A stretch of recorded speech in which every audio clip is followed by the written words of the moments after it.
What is going on, everybody? Another episode. Today we are working on the 91 Skyline.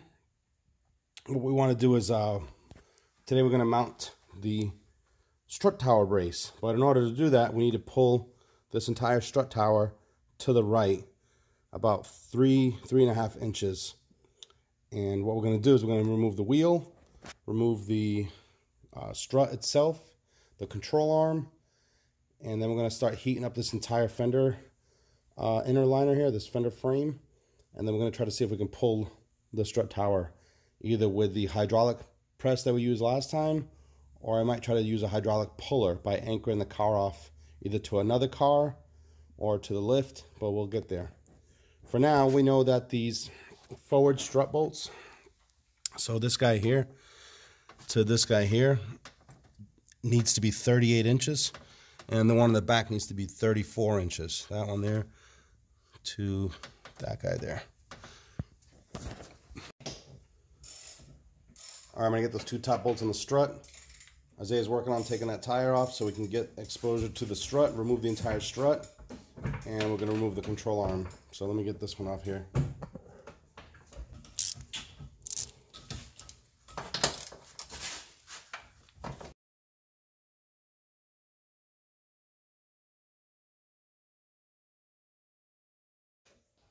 You gotta make sure you put it underneath the throttle cable here.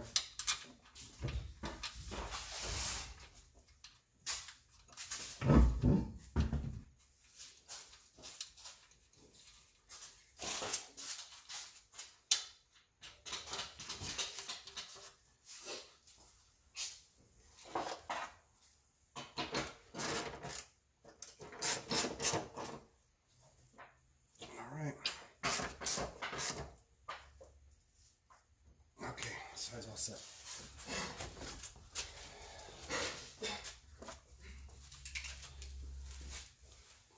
Let's get moving on to this side. So as you can see, Isaiah's already taken the wheel off. We're going to put it on jack stands, and we are going to remove the strut completely out of the way, and probably remove the upper control arm out of the way. Let's see if we can get to pulling this strut tower back. So you can see what we're working on here is the strut needs to come down and towards the left side of the car here. So we're going to work on that. Alright, so we're just removing the strut now. Bottom bolts are 19, top ones were 14s. I'm leaving that one on while we take this bottom bolt off to get the tension off.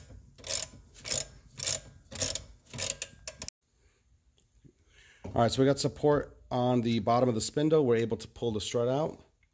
Now we can drop the spindle down.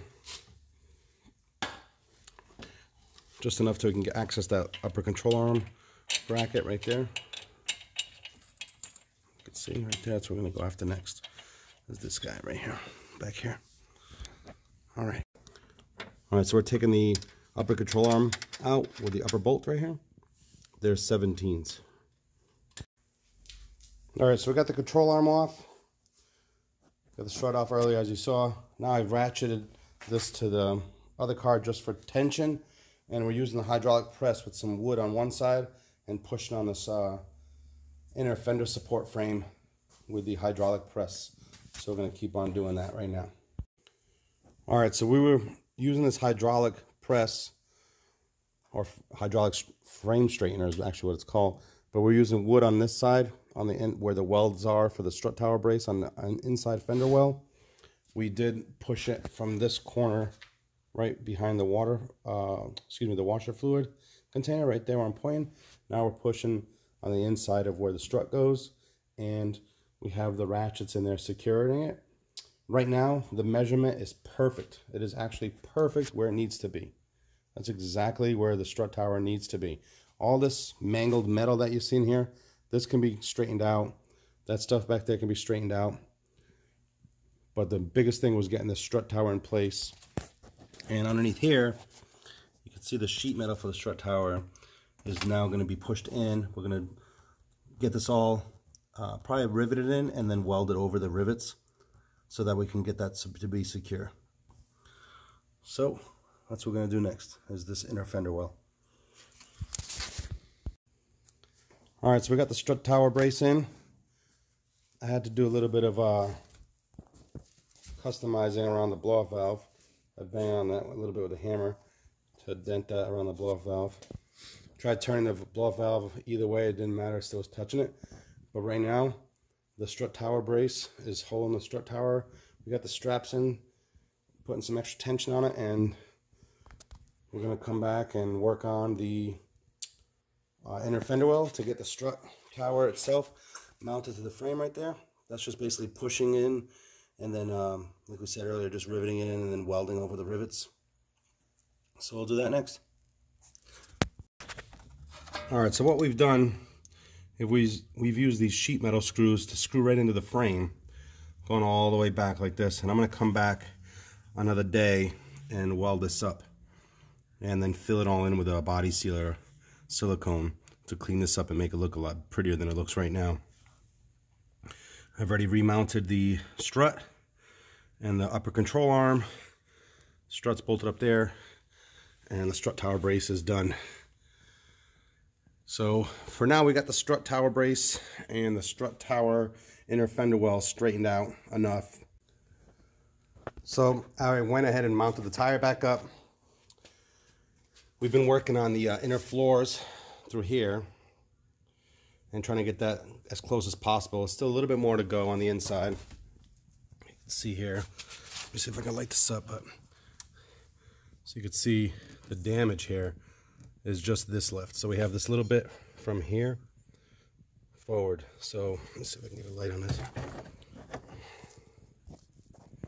So I've already been pushing all this all the way up to here.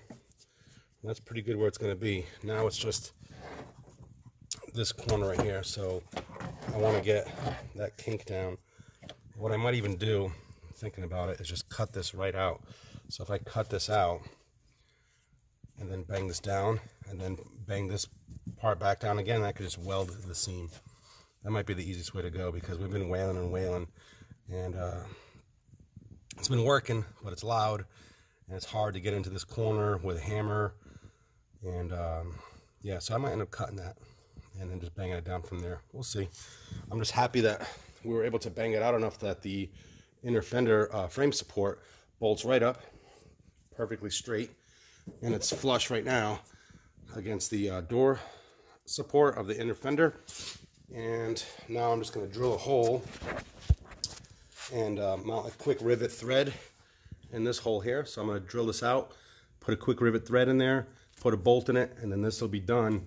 And I could take those 4 bolts off, those 2 and these 2 down here, and then get the door on, and then we'll put the fender on over that.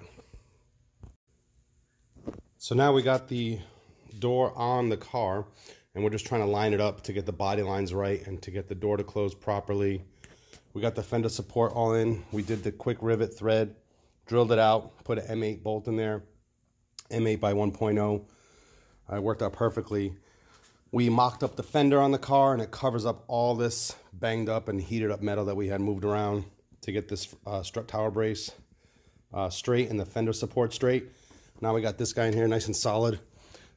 This ain't gonna go anywhere. That's actually gonna keep the car much more tighter up front with the strut tower brace and the inner fender supports.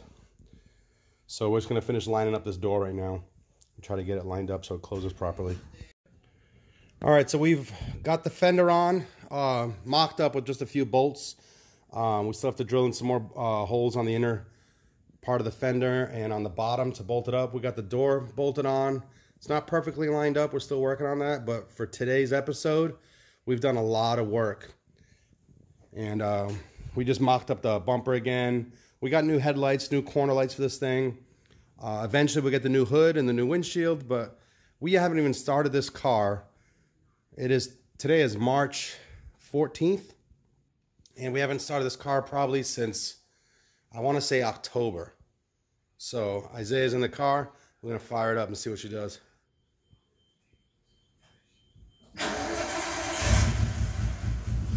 She's alive.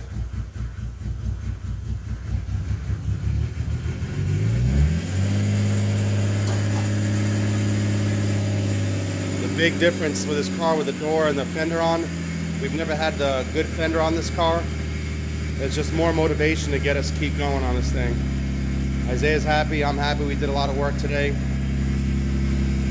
Just so happy to have the suspension all put back together in the front right here. So this car's actually mobile now, we can move it. So for today, thanks for watching this long episode, appreciate it. Give us a rev, Isaiah.